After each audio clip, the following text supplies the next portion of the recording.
James, as a Victorian, what does it mean to bring up 100 AFL games at the MCG? Yeah, it's pretty special. I haven't really thought about it too much just yet, but I've had a couple of mates and family obviously texting us for tickets, so it makes it a bit more real, but it'd be great to play in front of family and friends this week at the MCG. How would you rate the way in which you've progressed? Your last season or two have been fantastic. I mean, the way in which you've progressed to this milestone, which is a major one, how would you factor it in terms of your career?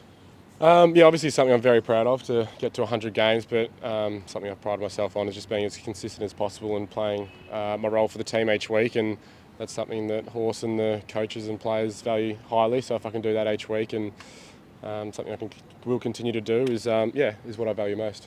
Last weekend was a really clear example, I guess, of how important pressure is for you guys. First quarter started really well, second quarter Gold Coast kind of levelled it a bit, and then you came home strong.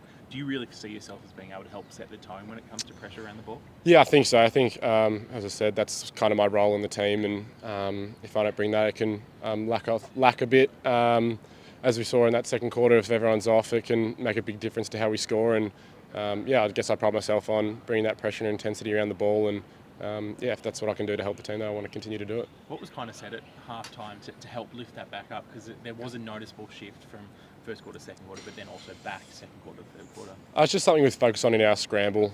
Really, sometimes we can be really good in pressure around the ball, and then other times we can start shifting forward a little bit before we win the pill, and then that kind of plays into the opposition's hands. So we just focus on getting back to the scramble, and then once we're there, our game takes care of itself. And obviously Haynes has had an incredible start to the year, but a lot's been made about no Parks, no Cal, and then no Taylor for the first few weeks as well. Did some of the younger guys like yourself really go, okay, this is our chance to step up and help kind of lead this team a little bit more? I guess, but as young as we are, we're all pretty experienced now. Like Errol's in our leadership group. I'm bringing up 100 games. Chad's played a lot of footy now.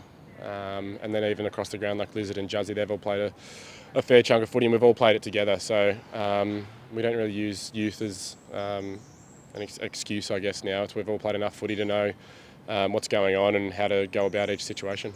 Given that, do you feel like the Swans have got the best kind of young core crop of talent in the whole league?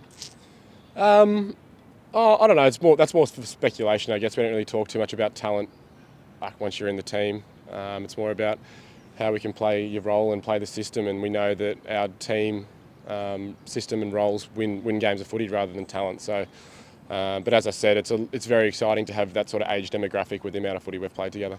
Your tackling numbers are high again. They have been for the last few years. Do you set yourself a target in games? Like, how do you rate your tackling numbers compared to what you produce all the time? No, not really. I don't really set myself a target. I just focus on a couple of key words that sort of get myself going through the start of a game. But something I do focus on is definitely my tackling and intensity around the ball. What are the key words?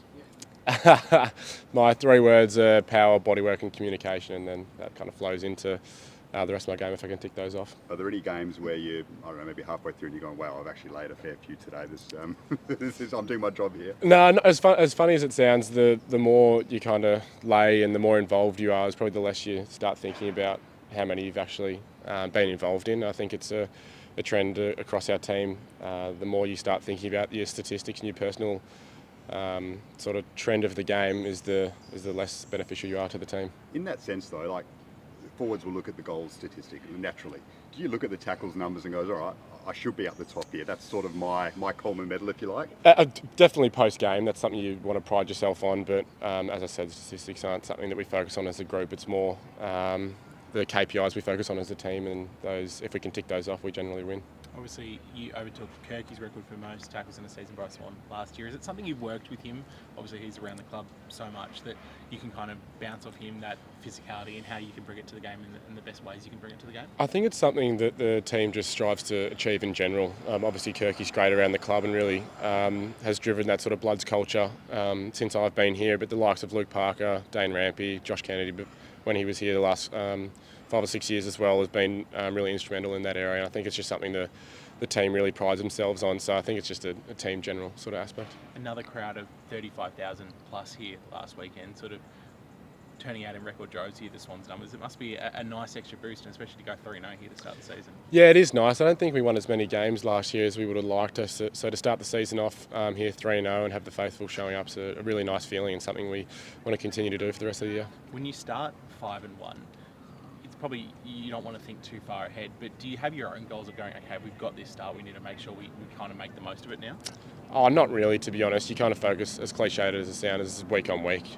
You don't really need to focus on who you're playing past this week, because then you start to lose track of what's actually happening week to week. So I think it's more of week to week basis. I thought we got on the board for the first time of this season against North last weekend. Obviously, it's much improved performance for them. They had a few guys back. What are you guys expecting, especially after the last time you went down to the MCG? It was probably the one loss you guys have had this season. Obviously Hawks had a great win against North, and their contested ball numbers and loose ball gets are something that stands out a lot. And their midfield group, for like me to look at especially, is it's pretty impressive, and they've got a lot of big bodies around. So we're going to have to be, as you said, on our pressure game as well to be ready to go. Ollie Florin's 100th consecutive game. Do you celebrate that milestone as well? It's a unique one. We haven't touched on it yet, but a couple of players have spoken about it, and it's a very impressive feat to just get up week in, week out, and perform as he has over the last couple of years has been it's been sensational, and have no doubt he'll continue to do it. Your teammates have been speaking about you, have said that they're amazed at how you get up each week and tackle the way you do, considering the niggles that you play through. Can you detail how sore you may have been in some games and how difficult it can be? Last year was challenging. Last week I was getting held together by tape by the end of the year, but it's nice to feel a bit fresher this year so far. So hopefully I can keep it that way. But the club and the physio staff and everyone around us is just amazing, and helps me put me in that space.